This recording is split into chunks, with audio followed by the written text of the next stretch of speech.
तो स्टार्ट करते हैं हिस्ट्री MHI 03 ब्लॉक हिस्ट्रियोग्राफी का जो हमने यहाँ पर टॉपिक उठाया है उससे। अगर देखा जाए डायरेक्टली हिस्टोग्राफी किसको कहते हैं, हिस्टोग्राफी उर्दू में कहते हैं तारीख नवीसी को। और देखा जाए तो हिस्टोग्राफी इन इंग्लिश हम कह सकते हैं कि it is an art of writing history. हमारे पास इस टाइम जितनी भी इंफॉर्मेशन अपने पास्ट के रिगार्डिंग है, जो भी हमारे पास इस वक्त नॉलेज अब हमारे पास्ट के रिलेटेड हैं, वो एक बुक में दर्ज की गई है, उसको एक कॉन्क्रीट शेप दी गई है। वो है हिस्टियोग्राफी की बदौलत ही। क्योंकि हिस्टियोग्राफी एक ऐसा हम कहेंगे पैरामीटर हैं जो हम हिस्टोरियंस जो होते हैं जो वो यूज़ करते हैं for reconstructing our past on the basis of authentic proofs, और we can say on the basis of objectivity without any bias. वो कैसे हिस्ट्री को रिराइट करते हैं वो यहाँ पर हमको सीखने को मिलता है। तो इसी हिस्ट्रियोग्राफी में जो IGNOU Indira Gandhi national open university का इसने पहले जो यहाँ पर हमको समझाने की कोशिश की है कि इसमें कौन कौन से टूल्स यूज होते हैं। पहले इसने हमको टॉपिक दिया है जनरलाइजेशन। हमको स्टार्ट करना है जनरलाइजेशन से, क्योंकि हिस्टियोग्राफी में बहुत सारे टूल्स का यूज किया जाता है और उनमें से एक टूल है वो है जनरलाइजेशन। यानी थ्रू जनरलाइजेशन हम अपने पास्ट में जो इवेंट्स हुए हैं उनके प्रूफ्स कलेक्ट करते हैं और उनको एक सीक्वेंस देते हैं। सीक्वेंस देने के बाद हम जो हमारा पास्ट है उसको रिबिल्ड या रिकंस्ट्रक्ट करने की कोशिश करते हैं। तो अगर जनरली देखा जाए ये जनरलाइजेशन क्या है, generalisation is very much close to the research. आप याद रखिएगा कि ये जो जनरलाइजेशन है ये वैसे ही काम करता है जैसे रिसर्चर रिसर्च का इस्तेमाल करता है। इससे हम क्या करते हैं, फैक्ट्स जो होते हैं, इवेंट्स जो होते हैं या फिनोमेना जो पास्ट में गुजर चुका हुआ होता है उनमें जो रिलेशन होता है वो ढूंढने की कोशिश हम करते हैं, और उस प्रोसेस को हम क्या कहते हैं, जनरलाइजेशन। अगर मार्क ब्लोच की बात की जाए तो उसने भी कहा है कि generalisation is an explanatory relationship between phenomena. यानी कोई इवेंट अगर if any event took place तो उसके पीछे क्या काज है, और उस इवेंट को जब किसी काज ने यानी किसी काज की वजह से वो इवेंट जन्मा होगा तो उसके फिर इम्पैक्ट्स भी होते हैं। तो वो सारी चीजें हम कहाँ पर सीखते हैं, जनरलाइजेशन में। जनरलाइजेशन अगर हम ब्रॉडली देखें तो क्या होता है, जनरलाइजेशन में एक हिस्टोरियन क्या करता है, हिस्टोरियन तो पहले काम करता है इस जनरलाइजेशन को यूज करते वक्त वो कुछ चीजों का ध्यान रखता है। पहली बात, वो ऑब्जर्व ऑब्जर्वेशन ऑब्जर्वेशंस तैयार करता है। यानी कोई टॉपिक लेता है, उसका उसके रिलेटेड जितनी भी इंफॉर्मेशन उसको अवेलेबल होती है वो सारी इंफॉर्मेशन कलेक्ट करता है।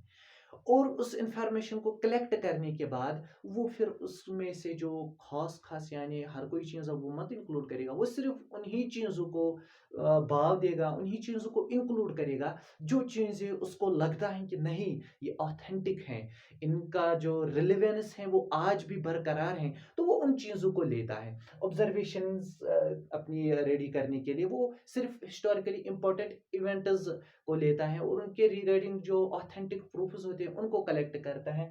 उनको कलेक्ट करने के बाद उनको सीक्वेंस देता है और सीक्वेंस देने के बाद वो किसी कंक्लूजन पर पहुंचता है। लेकिन ये ऑब्जर्वेशन तैयार करने के लिए भी इसको चार चीजों का ध्यान रखना पड़ता है। पहली चीज जो बहुत ही इंपॉर्टेंट है, जो इस रिसर्चर या हम कहेंगे हिस्टोरियन को जिस चीज का ख्याल रखना पड़ता है वो होता है, पहले ये खुद समझता है, यानी इसकी अंडरस्टैंडिंग, पहले ये खुद अंडरस्टैंड करता है किसी भी इवेंट को, किसी भी फैक्ट को, किसी भी फिनोमेना को पहले ये खुद अंडरस्टैंड करता है। यानी अगर इसको कोई चीज आपको या मुझे समझानी है पहले इसने खुद को समझना है ना ये अच्छे तरीके से, तो ये भी वही करता है। उसके बाद एनालिसिस होता है, उसके बाद इंटरप्रिटेशन,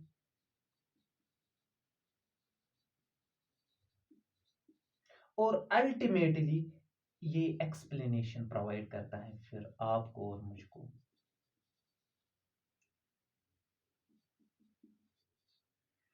यानी हिस्टोरियन क्या करता है ब्रॉडली अगर हम देखेंगे तो इस जनरलाइजेशन में क्या होता है, पहले तो हिस्टोरियन खुद अंडरस्टैंड करता है अपने मटेरियल को, अंडरस्टैंड करने के बाद एनालिसिस होता है, इंटरप्रिटेशन होती है उसकी, और अल्टीमेटली ये फिर अपने जो इसने कंक्लूजन निकाला होता है, ये जो इसकी ऑब्जर्वेशन होती है, ये कंप्लीट करने के बाद फिर ये एक्सप्लेन हमको करता है। लेकिन ये किसकी बदौलत मुमकिन है? ये जनरलाइजेशन के बदौलत मुमकिन है। अगर हम मिसाल लें किसी पर्सन को, अगर हमें उसकी पर्सनैलिटी के बारे में जनरलाइज करना हो तो हम किन चीज़ों का ध्यान रखेंगे उस वक्त? देखिए कोई पर्सन है, इसकी पर्सनैलिटी के बारे में अगर हमें जनरलाइज करना हो तो हम देखेंगे कौन से फोर्सेस हैं, कौन से आउटर जो फोर्सेस हैं जो इसकी पर्सनैलिटी को डेवलप करने में यानी बहुत ही हेल्पफुल प्रूव हुए हैं। तो हम देखेंगे इसके रिलीजियस रिलीजन बिलीफ क्या है, क्योंकि उसका इम्पैक्ट भी इसकी पर्सनैलिटी पर पड़ेगा। उसके जो पॉलिटिकल व्यूज हैं उनका भी इसकी पर्सनैलिटी पर असर पड़ेगा। इसके साथ साथ इसका फैमिली बैकग्राउंड क्या है, यानी कास्ट एक्स्ट्रा हम यहाँ पर इसका चेक करेंगे, उसकी भी इसकी पर्सनैलिटी पर असर पड़ेगा। और उसके साथ साथ इसकी एजुकेशन कैसी हुई, कहाँ पर हुई, तो उसका भी इसकी पर्सनैलिटी पर असर पड़ेगा। तो इन सारी चीज़ों को मिलाकर हम क्या कर रहे हैं इस टाइम, इस पर्सन पर हम इस पर जनरलाइजेशन का यूज़ कर रहे हैं, क्योंकि हमें पता लगाना है इसकी पर्सनैलिटी के बारे में। तो आई होप कि आपको जनरलाइजेशन का थोड़ा बहुत आइडिया आया होगा इससे, कि जनरलाइजेशन क्या होता है, ये कैसे किया जाता है। और अब यहाँ पर जनरलाइजेशन के बारे में एक और इसने टॉपिक दिया है इसी हिस्टोग्राफी में, वो है levels of the generalisation. What is generalisation, ये तो अब आपको समझ में आया होगा। अब हम देखेंगे लेवल्स ऑफ जनरलाइजेशन क्या है। अगर लेवल्स की बात की जाए तो लेवल्स 3 हैं इसकी। पहली लेवल है जिसको कहा जाता है लो लेवल जनरलाइजेशन, दूसरा है जिसको मिडिल लेवल नाम दिया गया है, और तीसरा है जिसको कहा गया है broader level generalisation. Low level generalisation में क्या होता है, सिर्फ लेबलिंग होती है, यानी कौन सा फैक्ट इकोनॉमिक है, कौन सा फैक्ट रिलीजियस है, कौन सा फैक्ट पॉलिटिकल है, सिर्फ इसमें क्या होता है लेबलिंग होती है। यानी हम कहेंगे 1857 रिवोल्ट ऑफ 1857, उसके रिलेटेड कौन से सोशल काज थे, इकोनॉमिक काज क्या थे, पॉलिटिकल काज क्या थे, रिलीजियस काज क्या थे, उनकी लेबलिंग होती है। मिडिल लेवल जनरलाइजेशन में क्या होता है, backward as well as forward consequences देखे जाते हैं। एक तो देखा जाता है बैकवर्ड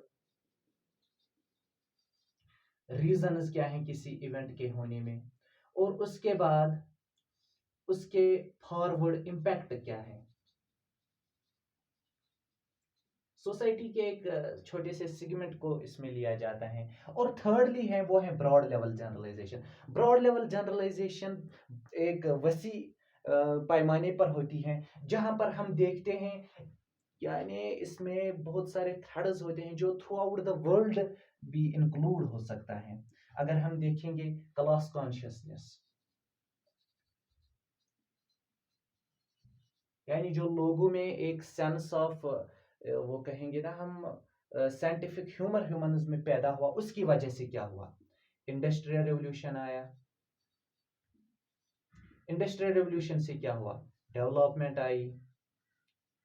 डेवलपमेंट ये अब ऐसी मत चीज है जो किसी पर्टिकुलर एरिया तक महदूद रहेगी, ये एक ऐसी चीज है जो थ्रू आउट द वर्ल्ड इसका इम्पैक्ट पड़ेगा। और उन इम्पैक्ट्स को कहाँ पर हम मेजर करते हैं, वो करते हैं हम यहाँ ब्रॉड लेवल जनरलाइजेशन उसके लिए यूज होता है। क्योंकि उसके लिए लो लेवल तो हम कहेंगे एक सोशल लेवल पर ये काम करता है, लेकिन ये जो ब्रॉड लेवल होती हैं ये नेशनल इंटरनेशनल लेवल तक हमारे यहाँ काम आता है। और middle level generalisation national level तक ही काम करेगा।